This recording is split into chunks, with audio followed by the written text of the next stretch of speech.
नमस्कार। आज हम हिंदी व्याकरण के एक बहुत ही इम्पॉर्टेंट टॉपिक पर बात करने वाले हैं, अविकारी शब्द, जिन्हें हम अव्यय भी कहते हैं।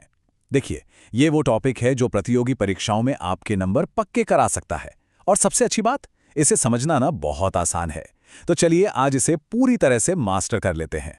तो हम इसे कैसे समझेंगे? देखिए, सबसे पहले हम जानेंगे कि आखिर ये अव्यय हैं क्या। फिर हम इनके भेदों पर नजर डालेंगे और हाँ, क्रिया विशेषण पर खास ध्यान देंगे क्योंकि वो सबसे जरूरी है। इसके बाद बाकी के अवयव को भी फटाफट देखेंगे और आखिर में परीक्षा के लिए कुछ जरूरी टिप्स, मतलब इस रोड मैप से चलेंगे तो पूरा टॉपिक एकदम क्रिस्टल क्लियर हो जाएगा। तो ठीक है, शुरू करते हैं पहले सवाल से। अव्यय आखिर हैं क्या?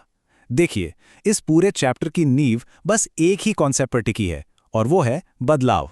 मतलब हमें बस ये समझना है कि कौन से शब्द बदलते हैं और कौन से नहीं। अच्छा, हिंदी में एक शब्द होता है विकार। इसका सीधा सा मतलब होता है बदलाव या चेंज। तो जिन शब्दों में विकार आ जाता है, मतलब जो लिंग, वचन या काल के हिसाब से बदल जाते हैं, वो कहलाते हैं विकारी शब्द। जैसे संज्ञा, सर्वनाम, क्रिया, विशेषण। और जिन पर इन चीजों का कोई असर नहीं पड़ता, जो बिल्कुल नहीं बदलते, वही तो हैं हमारे आज के हीरो, अविकारी शब्द यानी अव्यय। ये हमेशा एक जैसे रहते हैं, नो मैटर व्हाट। तो अगर कोई इसकी एक पक्की परिभाषा पूछे तो वो ये है, वे शब्द जिनमें लिंग, वचन, काल और कारक किसी भी वजह से कोई भी परिवर्तन नहीं होता, उन्हीं को हम अविकारी शब्द या अव्यय कहते हैं। कह सकते हैं कि ये व्याकरण के वो अडिग शब्द हैं जो अपनी जगह से हिलते ही नहीं। जैसे कुछ बहुत कॉमन एग्जाम्पल्स देखिए, और, लेकिन, किंतु, इसलिए, यहाँ, वहाँ, धीरे, बहुत। अब आप खुद सोचिए, क्या आपने कभी धीरे को धीरी या धीरउर सुना है? नहीं ना? यही तो इनकी पहचान है। ये शब्द किसी भी वाक्य में किसी भी हालत में बदलते ही नहीं। चलिए अब आते हैं इसके दूसरे हिस्से पर, और ये परीक्षा के लिए बहुत जरूरी है।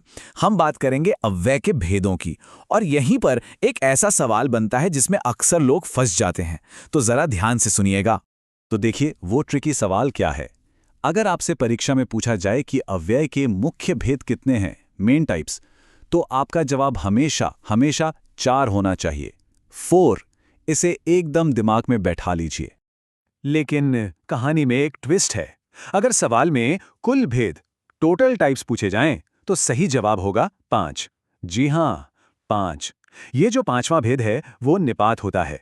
तो बस ये छोटा सा अंतर याद रखना है। मुख्य मतलब 4 और कुल मतलब 5। ये एक नंबर पक्का करा सकता है।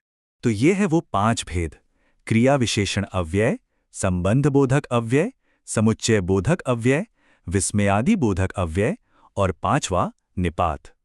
अब इनमें से जो सबसे इंपॉर्टेंट है, जिस पर सबसे ज्यादा सवाल बनते हैं, उसे हम थोड़ा डिटेल में समझेंगे। तो ये रहा हमारा तीसरा और सबसे खास सेक्शन, क्रिया विशेषण अव्यय। मैं ये बात फिर से दोहरा रहा हूं, सबसे ज्यादा ध्यान इसी पर देना है क्योंकि ज्यादातर सवाल यहीं से आते हैं। इसकी परिभाषा ना इसके नाम में ही छिपी है। क्रिया विशेषण मतलब वो अव्यय शब्द जो क्रिया की विशेषता बताते हैं।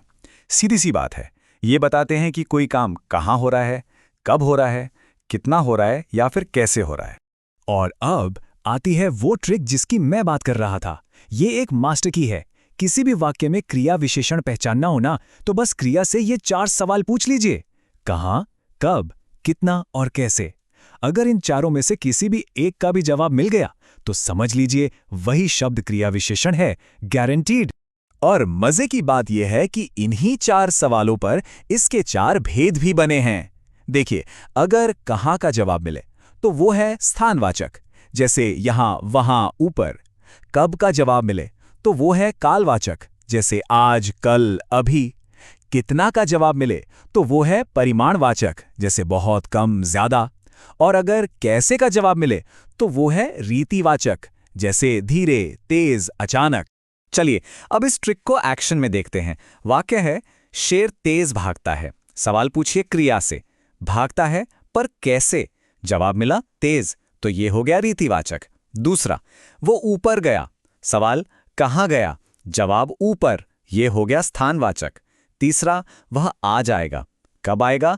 आज, ये है कालवाचक। और आखिरी, राम बहुत पढ़ता है। कितना पड़ता है? बहुत। ये है परिमाणवाचक, है ना, एकदम आसान।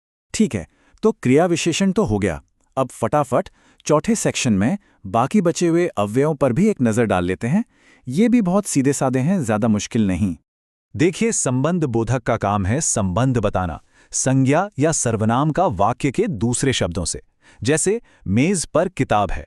समुच्चय बोधक, इन्हें जॉइनिंग वर्ड्स कह सकते हैं, ये शब्दों या वाक्यों को जोड़ते हैं। जैसे राम और श्याम। विस्मय आदि बोधक तो बहुत आसान है, ये मन के भाव दिखाते हैं, खुशी, दुख, हैरानी। जैसे वाह, अरे, हाय। और आखिर में है निपात। इसका काम है वाक्य में जोर देना, एम्फसिस डालना। जैसे मुझे भी जाना है। और अब हम आ गए हैं बिल्कुल आखिर में, 5वां सेक्शन, परीक्षा के लिए सबसे ज़रूरी टिप्स। मतलब जो कुछ भी हमने पढ़ा उसका निचोड़ क्या है, क्या बातें हैं जो बिल्कुल नहीं भूलनी है। तो इन बातों को गांठ बांध लीजिए। पहला, सबसे ज्यादा सवाल क्रिया विशेषण से ही आएंगे, तो उसकी प्रैक्टिस अच्छे से करनी है।